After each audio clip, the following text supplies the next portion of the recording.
सिंध जूं ज़मीनूं छाब थी पवे कोॾींदासीं छो त साह पाणीअ सां आहे। पाणी असांखां फड़े वठंदा त पोइ साह कहिड़े कम जो भरंदासीं, गॾोगॾु कंदासीं, रोडनि ते ईंदासीं, रोड रस्ता बंदि कंदासीं, पाणी दरिया कोन ॾींदासीं। सिंध जेको अॻे ई पाणी जी शदीद खोट खे मुंहुं ॾेई रहियो आहे ऐं उन जे बावजूद जो हुक्मरान को सिंध जे अंदरि अहिड़ी पॉलिसी जोड़ीनि इरिगेशन जे निज़ाम खे बहितर कनि, ड्रेनेज जे निज़ाम खे बहितर कनि, पर इन जे उबतड़ उन नवां 6 कैनाल सिंधु दरिया ते कढण जो मंसूबो ठाहियो आहे ऐं जंहिंजो मतिलबु छा आहे, जंहिंजो मतिलबु इहो आहे त सिंध खे सुकायो वञे। छो त अॻे ई जंहिं इलाइक़नि में खोट आहे, मज़ीद जेकॾहिं सिंधु नदी ते नए कैनालनि जो बोझ विधो वेंदो ऐं उहे इलाइक़ा जेका रेगिस्तानी इलाइक़ा आहिनि, गैराबाद इलाइक़ा आहिनि, उन खे आबाद करण जो मंसूबो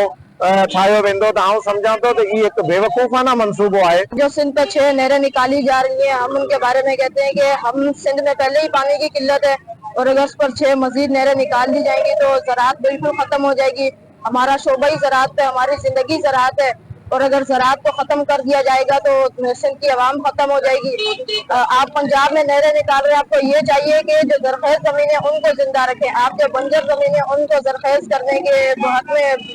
जो ज़रख़ेज़ है उनको आप तबाह कर रहे हैं। हम इसकी मजम्मत करते हैं और कहते हैं कि सिंध को उसका पूरा पानी दिया जाए।